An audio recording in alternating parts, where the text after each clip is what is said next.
আসসালামু আলাইকুম বন্ধুরা, আশা করি আল্লাহর অশেষ রহমতে তোমরা সবাই অনেক ভালো আছো।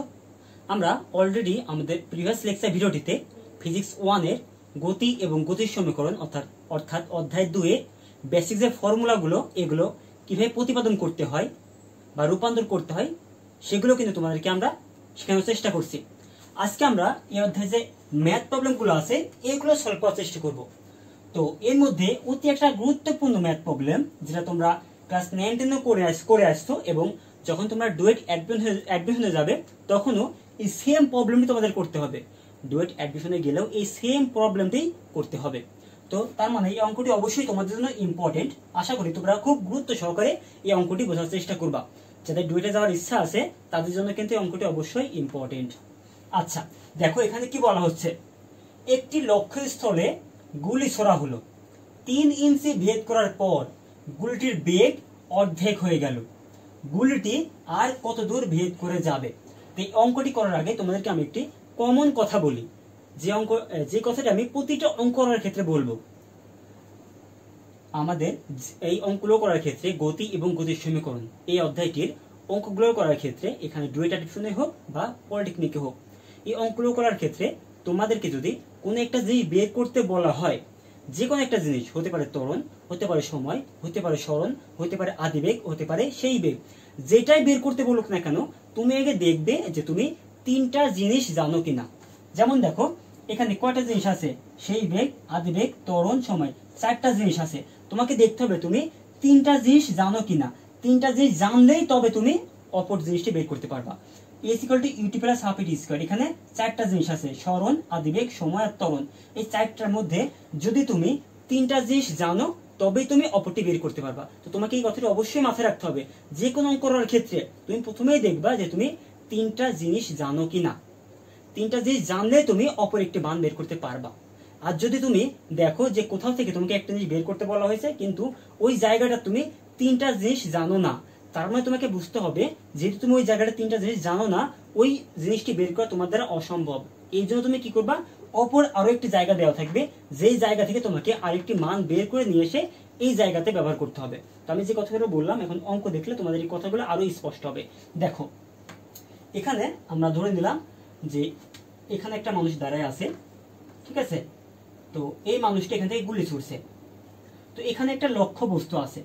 তো যেহেতু বলা হয়েছে 3 ইঞ্চি ভেদ করার পরে গুলিটির বেগ অর্ধেক হয়ে যায়, আর কত দূর যাবে তার মানে আমরা বুঝতে পারছি এটা কোনো লম্বা একটা জিনিস, তাই না?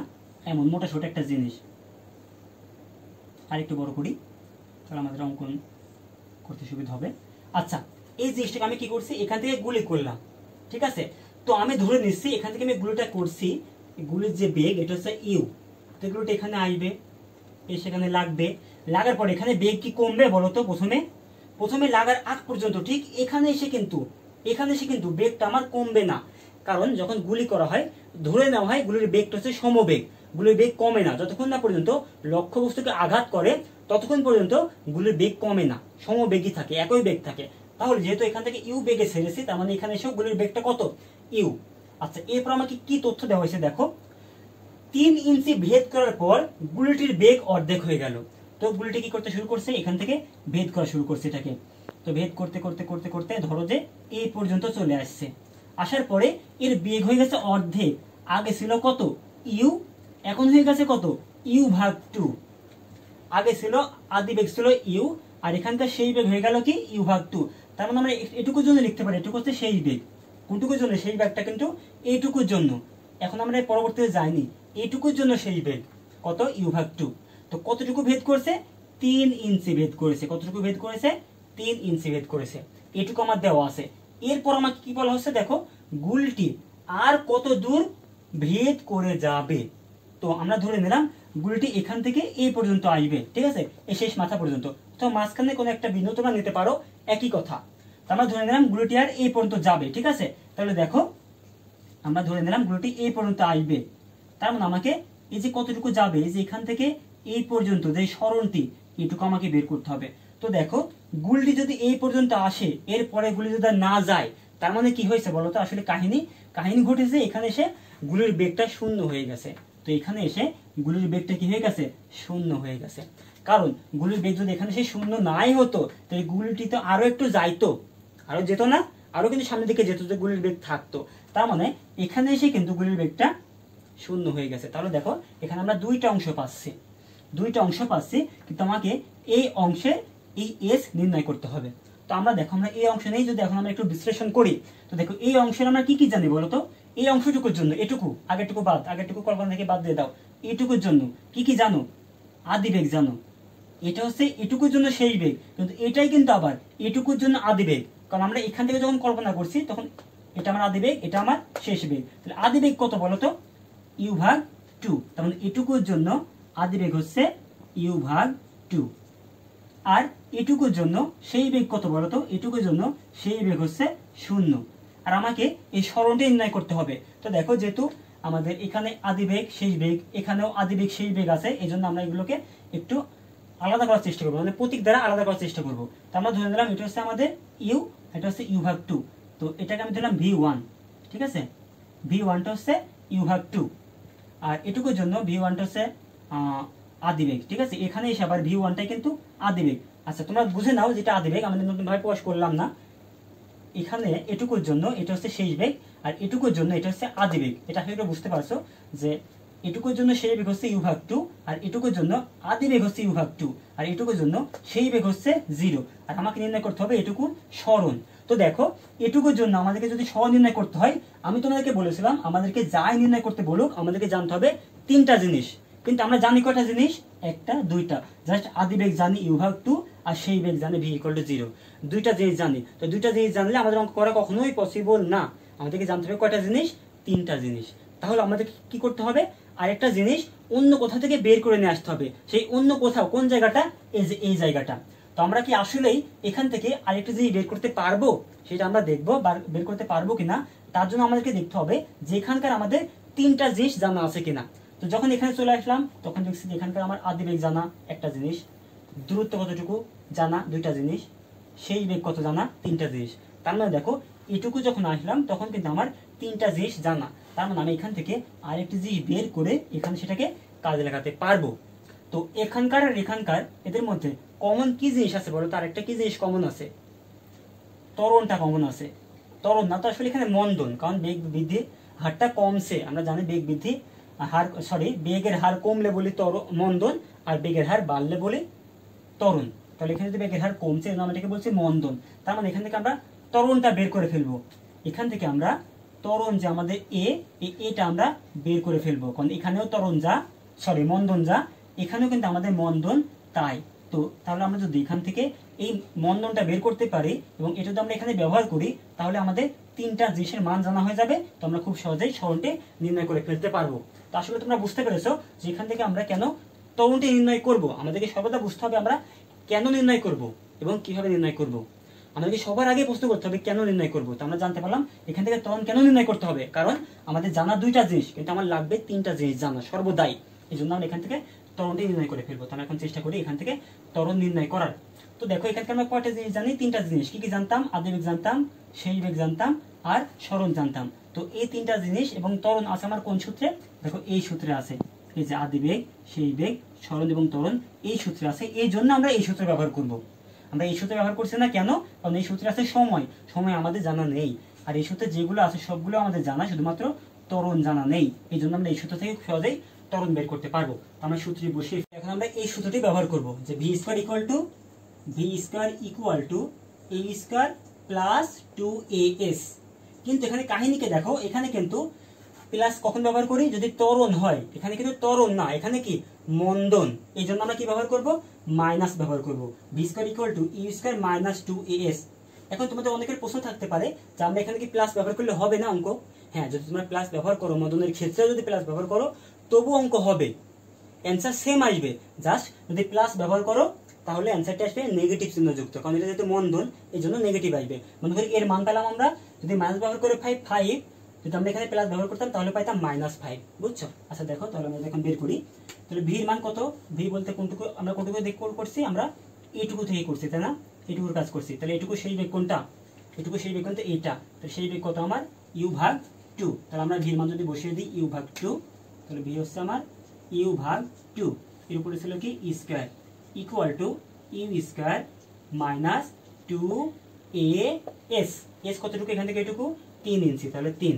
আমাদেরকে বের করতে হবে কার মান, এর মান। এই জন্য আমরা কি করবো, 2 এটাকে এবারে পার করে নিয়ে, তো -2 × a × 3, তার মানে কত হয়, 2 × 3 6a হয়। যেহেতু -6a যদি আমরা এবারে পার করে দিই কি হয়ে যায় বলো তো, +6a হয়ে যাবে। তো লিখে দিলাম 6a equal to u square, এখানে আমার ইউ ভাগ 2 স্কয়ার ছিল, আমরা এবারে পার করে দেব, তাহলে কি হয়ে যাবে -u ভাগ 2 স্কয়ার।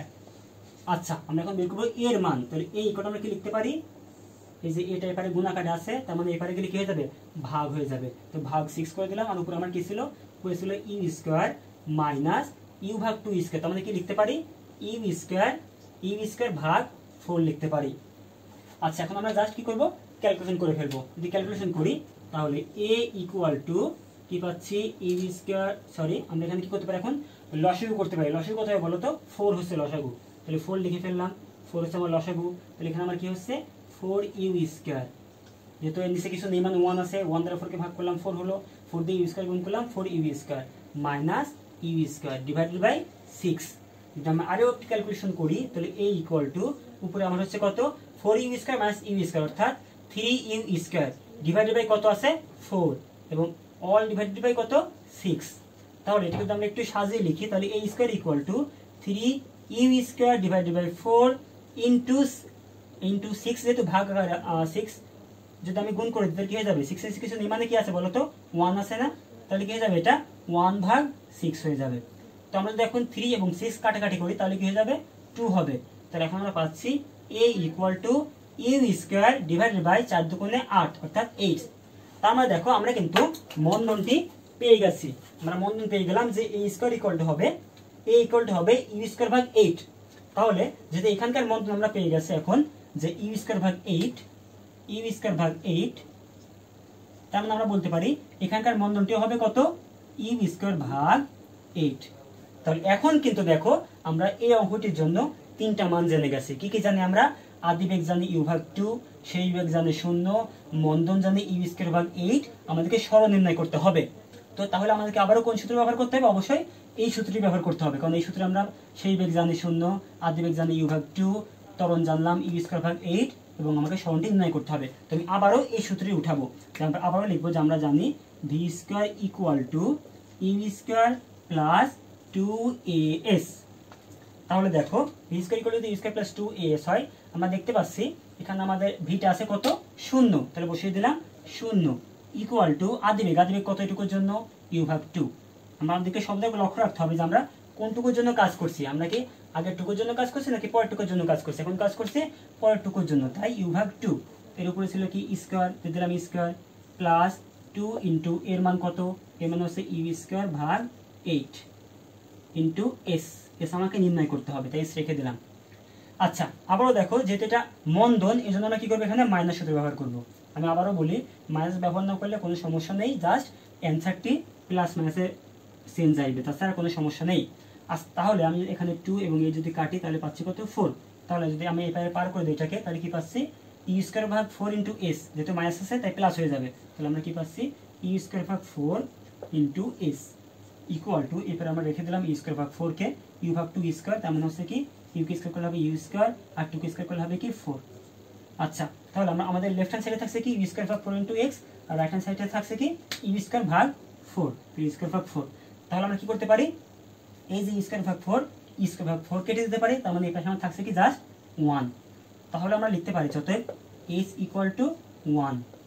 আচ্ছা, এটা যেহেতু ইঞ্চিতে ছিল তাহলে এটাও কি হবে, অবশ্যই h ইকুয়াল টু 1 ইঞ্চি হবে।